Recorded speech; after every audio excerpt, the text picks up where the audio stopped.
Spiritual practices அப்படின்னு சொல்லும்போது both body and mind alignment தான். பாடி அண்ட் மைண்ட் ரெண்டில் ஒன்று சரியாக இல்லைனாலும் அங்கே எதையும் சரியாக செய்ய முடியாது. ஸோ ஃபிசிக்கல் எக்ஸசைஸ் ரொம்ப முக்கியம். எப்போ தியானம் பண்ண தொடங்கினாலும் நம்ம உடலை அதுக்கு தயார்படுத்தும் போது தான் நமக்குள்ளே வர பிரபஞ்ச சக்தியை முழுமையாக உள்ளே கொண்டு போக முடியும். ஸோ மெடிடேஷன் பண்ண ஆரம்பிக்கிறதுக்கு முன்னாடி கண்டிப்பாக ஃபிசிக்கல் எக்ஸசைஸ் பண்ணணும். ஃபிசிக்கல் எக்ஸசைஸ் பண்ணாமல் செய்யும்போது அதிகமான பிரபஞ்ச சக்தி நம்ம பாடியில் பிளாக் ஆகி நிற்கும். அப்படி பிளாக் ஆகி நிற்கிற எனர்ஜி நமக்கு அதிகப்படியான தூக்கம், சோம்பேறித்தனம், இயல்பாக செய்யக்கூடிய வேலைகளில் கூட அலுப்பு, தள்ளி போடுற தன்மையை வெளிப்படுத்திக்கிட்டே இருக்கும். ஸோ தியானம் பண்ணுறதுக்கு முன்னாடி சில ஃபிசிக்கல் எக்ஸசைஸ் பண்ணுறது நல்லது. தியானம் பண்ணி முடித்த பிறகும் சில ஃபிசிக்கல் எக்ஸசைஸ் பண்ணணும். பிகாஸ் எக்ஸஸாக வர்ற எனர்ஜி கிரவுண்டட் பண்ணணும். கிரவுண்டட் இல்லாமல் இருந்தாலும் உங்களை பேலன்ஸ்டாக வச்சுக்காது. நம்ம பேலன்ஸ்டாக இருக்கோன்றது எப்படி தெரிஞ்சுக்கிறதுனா, மெடிடேட் பண்ணினா த ஹோல் டே அமைதித்தன்மை இருக்கும், ஒரு நிதானம் இருக்கும். இயல்பாக செய்கிற வேலையை விட எக்ஸ்ட்ரா வேலை வந்தாலும் அதை செய்யும்போது கூட ஒரு டயர்னஸ் இருக்காது. இப்படி இருந்தால் தான் காஸ்மிக் எனர்ஜி நமக்குள்ளே பேலன்ஸ்டாக இருக்குதுன்னு தெரிஞ்சுக்கலாம். ப்ரீதிங் எக்ஸசைஸ் பண்ணுறது ரொம்ப அவசியம். நம்ம ப்ரீதிங் பேட்டர்ன் நார்மலாக இருக்கும்போது தான் நம்ம காமாக இருப்போம். காம் ஸ்டேட்டில் இருக்கும்போது ப்ரீத் பண்ணுறதே ரொம்ப கம்மியாக இருக்கும். கோபம் ஒரு டென்ஷனில் ப்ரீதிங் அன்யூஷுவலாக இருக்கும். ஸோ ப்ரீதிங் எக்ஸசைஸ் அவசியம். சிம்பிள் பிராணாயாமாஸ், ப்ரீதிங் டெக்னிக்ஸ் எதுனாலும் சரி ஒரு ப்ரீதிங் எக்ஸசைஸ் பண்ணுறது ரொம்ப நல்லது.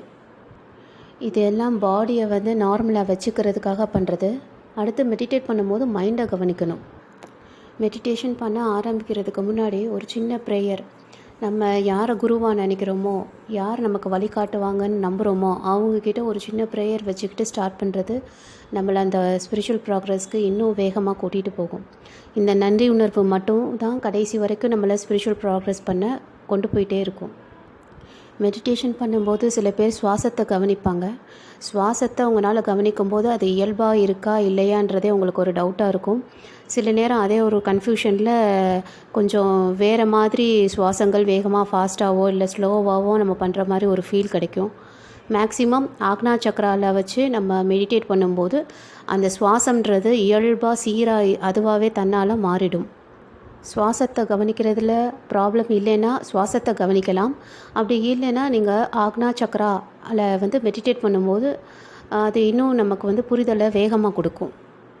மெடிடேஷன் பண்ண ஆரம்பிக்கும் போது நமக்குள்ளே ஸ்டோர் பண்ணியிருக்கின்ற உணர்வுகள் எல்லாம் நெகட்டிவான உணர்வுகள்லாம் மேலே ஏறி வரும். அந்த உணர்வுகளை அந்த விஷயங்களை தான் நம்ம கவனிக்கணும். சில பேருக்கு மெடிடேஷன் பண்ணும்போது ஒரு பயம் ஏற்படும். இப்போ நம்ம உயிரை விட்டுருவோமோ அப்படின்ற பயமெல்லாம் ஏற்படும். இல்லை, அப்படியெல்லாம் உயிரெல்லாம் விட மாட்டோம். அந்த பயம் வந்துச்சுன்னா ஓம் சாண்டிங் ஆர் நமக்கு பிடிச்ச மந்த்ராஸை கம்மி சவுண்டில் ப்ளே பண்ணிக்கலாம். சில மாஸ்டர்ஸோட ஆடியோ இருக்கும், பாசிட்டிவ் வேர்ட்ஸில் பேசியிருப்பாங்க, அதில் ஒரு வைப்ரேஷன் இருக்கும். ஸோ அதோடு சேர்ந்து மெடிடேட் பண்ணும்போது இந்த மாதிரி பயமெல்லாம் போயிடும். இந்த மாதிரி மெடிடேட் பண்ணிகிட்டு இருக்கும்போது தாட்ஸ் கண்டிப்பாக திரும்ப வரும்.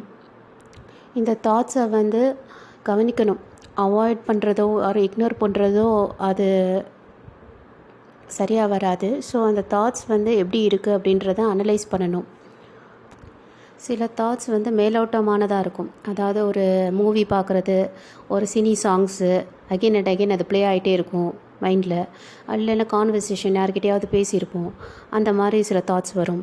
சில தாட்ஸ் உணர்ச்சி சம்மந்தப்பட்டதாக இருக்கும். சில தாட்ஸ் ரொம்ப ஹாப்பினஸ் கொடுக்கக்கூடிய தாட்ஸாக இருக்கும், அதான் முடிஞ்சு போனதாக இருக்கும். சில தாட்ஸ் என்ன பண்ண போகிறோன்னு தெரியாமல் ஒரு ஃப்யூச்சரை பற்றின ஒரு சில கவலைகளுக்குரிய தாட்ஸாக இருக்கும். இந்த மாதிரி தாட்ஸுகளை கொஞ்சம் வகைப்படுத்தி பார்த்து அனலைஸ் பண்ணணும். அப்போது மேலாட்டமான தாட்ஸை வேகமாக குறைச்சிடலாம். அது தேவையில்லை அப்படின்னு சொல்லி தூக்கி போடும்போது, வேண்டாம்னு சொல்லும்போது அது கண்டிப்பாக ஒரு ஸ்டேஜில் போயிடும். இந்த ஹாப்பி தாட்ஸ் எல்லாம் பாஸ்ட்டு அப்படின்னு சொல்லி ஒதுக்கிடணும். ஃப்யூச்சர் அப்படின்னு சொல்லி அந்த தாட்ஸை நம்ம ஒரியாக நினைக்கிற தாட்ஸையுமே ஃப்யூச்சரை பற்றி நமக்கு தெரியாது. ஸோ அதை பற்றின கவலையும் வேண்டாம் அப்படின்ற ஒரு மைண்ட் செட்டில் அதையும் ஒதுக்கிடணும். கடைசியாக இருக்கிறது வந்து அந்த உணர்ச்சிகள் சம்மந்தப்பட்ட தாட்ஸ். இந்த தாட்ஸை வந்து நீங்கள் அவாய்ட் பண்ணுறதோ இல்லை இக்னோர் பண்ணுறதோ முடியாது. இதை வந்து அனலைஸ் பண்ணி பார்க்கணும். அந்த உணர்ச்சிகள் எது எது உணர்ச்சிகள் உங்களுக்கு பாதிக்கக்கூடியதாக இருக்குது அப்படின்னு சொல்லி அந்த உணர்ச்சிகளை வந்து நீங்கள் ஒர்க் அவுட் பண்ணால் மட்டும்தான் இதை முழுமையாக உங்களை விட்டு அது வெளியில் அனுப்ப முடியும். இல்லைன்னா அகெயின் அண்ட் அகெயின் இந்த உணர்ச்சிகளை கொடுக்குற தாட்ஸ் வந்து வெளியே வந்துகிட்டே தான் இருக்கும். இதுதான் நம்ம வந்து மைண்டை பார்க்கும்போது ஒவ்வொரு விஷயங்களை யோசிக்கும்போது இதை கவனிக்க வேண்டிய விஷயம். ஸோ இப்படி ஒவ்வொரு உணர்ச்சி மிகுந்த தாட்ஸை பார்க்கும்போது தான் சிலது கோபத்தின் மூலமாக, சிலது பயத்தின் மூலமாக, சிலது அன்பின் மூலமாக வெளிப்படுத்தியிருப்போம். இது எல்லாம் தான் நமக்குள்ளே ஸ்டோர் பண்ணி வச்சுருக்கிற ஒரு இன்சிடெண்ட்டாக இல்லை நம்ம கிராஸ் பண்ணி வந்த ஒரு சுச்சுவேஷனாக வச்சிட்ருப்போம். இதுதான் அகெயின் அண்ட் அகெயினாக தாட்ஸாக திரும்ப திரும்ப வந்துக்கிட்டே இருக்கும்.